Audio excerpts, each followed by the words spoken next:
Poland में जब भी आप कोई जॉब में वैकेंसी में अप्लाई करते हो तो उसके बाद आपके पास ऑफर लेटर आता है, फिर वर्क परमिट आता है और लास्ट में आपका अपॉइंटमेंट आता है। ये अपॉइंटमेंट ही सबसे इंपॉर्टेंट है जहाँ पे रिजेक्शन लोगों के आते हैं। ठीक है, क्यों आते हैं? उसमें कुछ क्वेश्चंस आंसर वीजा ऑफिसर उनको पूछता है एम्बेसी में, और वो उनको एक्चुअली जो कैंडिडेट होता है उनको मालूम ही नहीं होता कि ये वाले क्वेश्चंस वो पूछ सकता है। ठीक है, तो वो प्रिपेयर होकर नहीं जाते हैं, उनका ड्रेस कोड भी अच्छा नहीं होता है। ठीक है, neat and clean proper grooming के साथ नहीं जाते हैं। तो ये भी रीजन है आपके वीजा रिजेक्ट होने के लिए। तो इसमें क्या क्या क्वेश्चंस एंड आंसर आ सकते हैं मैं आपको इस वीडियो में बताऊंगा। ये वीडियो थोड़ा सा लेंथी हो जाएगा, एंड तक देखना, आपके काम आएगा। ठीक है, तो सबसे पहले हम क्या करते हैं, जो आपका जो क्वेश्चंस होता है वो मैक्सिमम जो आपके ऑफर लेटर से ही आते हैं। ठीक है, वो आप ऑफर लेटर का अच्छे से रीड करोगे। एक्चुअली वो पोलिश लैंग्वेज में आता है, बट अगर चाहे तो आपको वो ऑफर लेटर जो है इंग्लिश या आपकी जो नेटिव लैंग्वेज में उसमें भी वो कन्वर्ट हो सकता है। ठीक है, ट्रांसलेट आप कर सकते हो और अपने एजेंट को बोल के उसको ट्रांसलेट करवा लेना। ठीक है, तो क्वेश्चंस को डिवाइड करते हैं हम।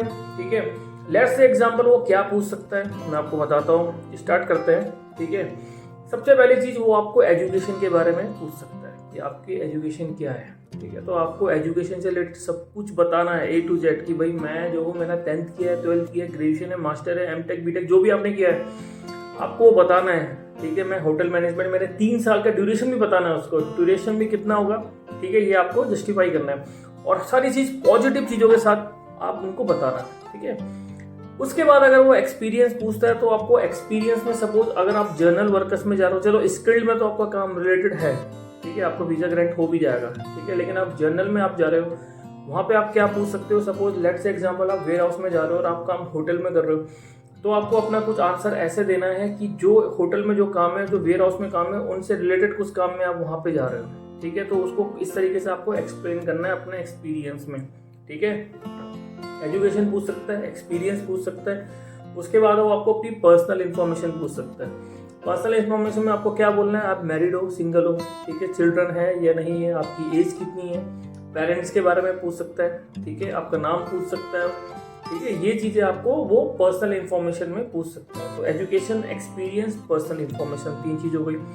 उसके बाद वो आपको आपकी ट्रैवल हिस्ट्री पूछ सकता है कि आपने इससे पहले कहीं काम किया है। लेट्स से एग्जांपल अगर आप यूएई से अप्लाई कर रहे हो, ओमान से अप्लाई कर रहे हो, सऊदी से अप्लाई कर रहे हो, तो आपको पूछेगा वो आपकी ट्रैवल हिस्ट्री कुछ है पहले, तो आपको ट्रैवल हिस्ट्री भी बतानी है विद ईयर कि मैं 2018 में या 2017 में या 2022 में मैं यहाँ पे आया और मैं ये काम कर रहा हूँ। इसके बाद में एक बार वेकेशन में इंडिया गया था, कुछ भी XYZ आपको जो है अपनी ट्रैवल हिस्ट्री बतानी है। आप जहाँ भी अपनी होम कंट्री वापस गए या फिर उसके अलावा कहीं और गए। ठीक है, उसके बाद आता है एकोमोडेशन। वो आपसे पूछेगा कि आपका एकोमोडेशन की लोकेशन क्या है। ठीक है, एकोमोडेशन की लोकेशन वो कैसे पूछ सकता है कि आपकी कंपनी कितनी दूर है, आपकी कंपनी का नाम क्या है, एकोमोडेशन के चार्जेस कौन पे कर रहा है। ठीक है, तो आपको ये एकोमोडेशन के बारे में भी सब कुछ पता होना चाहिए कि एकोमोडेशन अगर कंपनी दे रही है तो उसके चार्जेस कितने। जैसे मैंने प्रीवियस वीडियो में आपको पूरा एक जॉब डिस्क्रिप्शन दिखाया था कंपनी का, उसमें मैंने सब कुछ मेंशन किया था। ठीक है, उसमें ऑलरेडी मेंशन होता है कि आपको कितना डिग्री टेम्परेचर में काम करना है, छुट्टी है नहीं है, आपका ऑफ वेकेशन कब आप आ सकते हो। ठीक है, उसके बाद उसमें मैंने ये भी वो भी आपको दिखाया था कि आपकी जो है एकोमोडेशन के चार्जेस कटते हैं या नहीं करते हैं। ठीक है, तो ये आपका एकोमोडेशन हो गया। उसके बाद वो पूछ सकता है आपकी सैलरी के बारे में कि आपकी सैलरी कितनी है। ठीक है, आपको ग्रॉस सैलरी बताना है अपना, जो भी पेपर में लिखा है कि मेरा सैलरी इतना है। ठीक है, मेरा ओवर टाइम इतना है, और जो भी आपका जो सिर्फ इस समय जब आपको सैलरी के बारे में पूछेगा तो आप सैलरी के बारे में जवाब दोगे, कंपनी के बारे में नहीं। ठीक है, तो जो आपका फोकस्ड एरिया है उसी में ही आपको आंसर देना है। ठीक है, चलो और क्या आंसर हो सकते हैं, और ये आंसर हो सकते हैं कि आपका कॉन्ट्रैक्ट कब एंड हो रहा है। तो जब आपको पूछेगा कि आपका कॉन्ट्रैक्ट कब एंड होना है, तो आपने सीधा आंसर देना है कि लेट्स से एग्जांपल मेरा कॉन्ट्रैक्ट 21 मार्च 2023 में एक्सपायर हो रहा है, मेरा कॉन्ट्रैक्ट खत्म हो रहा है।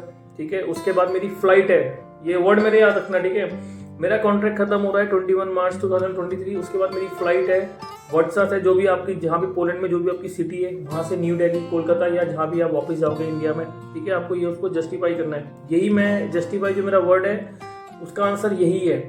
जब आपका कॉन्ट्रैक्ट एंड होगा तो मेरा कॉन्ट्रैक्ट इस समय, इस मंथ में, इस डेट में, इस ईयर में एंड है, उसके बाद मेरी फ्लाइट है। ठीक है, तो वो आपसे भी सेकंड क्वेश्चन ये पूछ सकते हैं कि आपकी जो सैलरी है वो कैसे अकाउंट में आएगी। ठीक है, तो आपको बताना पड़ेगा कि मेरी कंपनी है, हमारा वहाँ पे जाके बैंक अकाउंट खुलेगा, उसके बाद जो सैलरी है हमको डायरेक्ट जो है बैंक में ट्रांसफर होगी। ठीक है, तो ये कुछ क्वेश्चंस हैं गाइज, यही जो बेसिक क्वेश्चंस है वो यही पूछेगी सीधा आपसे आके। ठीक है, what is your salary, how you get selected, आप सिलेक्शन कैसे हुआ, आपका CV सिलेक्शन हुआ, इंटरव्यू में सिलेक्शन हुआ, कुछ आपको इस तरीके से उनको आंसर देना है। तो यही जो मेन क्वेश्चंस आंसर है वो यही रहते हैं, ठीक है। बाकी वो जो भी चीज़ पूछेगी आपके वर्क परमिट जो होगा उसको अपनी लैंग्वेज में कन्वर्ट करा देना, जैसे मैंने पहले ही बताया आपको। उसके अंदर एक एक डीप चीज़ आप पढ़ लेना, ठीक है। कंपनी की ब्रांच कौन है, मेन हेड ऑफिस कहाँ पे है, ठीक है। उसके बाद जब वो आप एक क्वेश्चन वो ये भी पूछ सकता है कि आप वहाँ पे क्या करने जा रहे हो, आपकी पोजीशन क्या है, तो आपको पूरा एक्सप्लेन करना पड़ेगा कि मैं वहाँ पे ऐसे ऐसे काम करने जा रहा हूँ, ये मेरी जॉब रोल है, वहाँ पे इतने लोग हैं, ठीक है, मेरी कंपनी की इतनी ब्रांचेज हैं, और उसके बाद जो है मेरी कंपनी में जो है मेरा लोकेशन ये है, मेरा एकोमोडेशन ये, आपको सारी चीज़ उसको डिस्क्राइब करनी पड़ेगी जब वो आपको ये पूछेगा कि आप वहाँ पे किस पोजीशन में काम करने जा रहे हो, ठीक है। तो गाइस आई होप ये वीडियो आपके काम आएगा, जितने भी मैंने क्वेश्चंस आपको बताए हैं, ठीक है, इन सबको आप अच्छे से पढ़ना। सेकंड थिंग सबसे इंपॉर्टेंट ये कि जब आप वहाँ पे जाते हो तो आपका ग्रूमिंग स्टैंडर्ड बहुत अच्छा होना चाहिए, नीट एंड क्लीन आपको जाना चाहिए, ठीक है। अपने जो आपके हेयर कट है उनको अच्छे रखो, ठीक है, और अपना जो ड्रेस है उसको neat and clean, shirt shoes आपके पॉलिश होनी चाहिए, ठीक है, कॉन्फिडेंट होना चाहिए। आपका फर्स्ट लुक बहुत इंपॉर्टेंट होता है, जब आप बैठते हो तो आपको सीधा आंसर देना है, कोई सोचने की जरूरत नहीं है, वो यही चीज़ पूछेगा जो मैंने आपको इस वीडियो में बताया है, ठीक है। मैं फिर बता रहा हूँ ये एक हेल्पिंग हैंड वीडियो है, मैं उन लोगों के लिए एक थोड़ा कंट्रीब्यूशन मैं सोसाइटी में करना चाहता हूँ, ठीक है। आप लोग भी अगर हो सके ये वीडियो को शेयर करो, सब्सक्राइब करो और उन लोगों तक पहुँचाओ जिनको इस वीडियो की ज़रूरत है, ठीक है। क्योंकि मैंने कई लोग देखे बहुत परेशान है, उन्होंने अप्लाई UAE से, ओमान से किया है और वो उनकी अपॉइंटमेंट इंडिया में निकली है अपनी होम कंट्री में, वो बहुत वापस जा रहे हैं वहाँ पे अपॉइंटमेंट में, उनको पता नहीं है कि भाई ट्रैवल इंश्योरेंस कब करवाना है, रिटर्न टिकट कब करवानी है, डमी टिकट कब करवानी है, क्या क्या वहाँ पे इंपॉर्टेंट होता है। इसलिए मैंने सोचा एक वीडियो बनाता हूँ, एक यूट्यूब चैनल बनाता हूँ जो सबके काम आएगा, ठीक है। तो गाइज ये वीडियो आप सब्सक्राइब करो, शेयर करो, ठीक है, क्योंकि इस वीडियो में मैंने बहुत आपको ऐसी इन्फॉर्मेशन दी है जिससे आपका वीज़ा जो है जो वीज़ा के चांसेस है वो बढ़ जाते हैं आपको मिलने के लिए, ठीक है। तो कॉन्फिडेंट है ना, ग्रूमिंग स्टैंडर्ड अपना अच्छा रखना, जो भी मैंने आपको क्वेश्चन आंसर इस वीडियो में बताएं वो सब आप रीड करके जाना, मैं आपको बता रहा हूँ आपका वीज़ा आ सकता है, ठीक है guys. Hope for the best and best of luck for the person who will get the interview, और जिसका इंटरव्यू बहुत जल्दी होने वाला है उसके लिए बेस्ट ऑफ लक, ठीक है। और कमेंट करते रहना कोई भी आपके डाउट होंगे, उससे ये होता है कि बहुत सारे लोग कमेंट देखेंगे तो भाई उनका डाउट भी क्लियर हो जाएगा। तो हेल्पिंग हैंड चैनल है, आओ सब मिलके एक प्लेटफॉर्म रेडी मैंने किया है, इसमें सब हम मिलके काम करते हैं एक दूसरे के लिए। Thank you guys, thank you so much.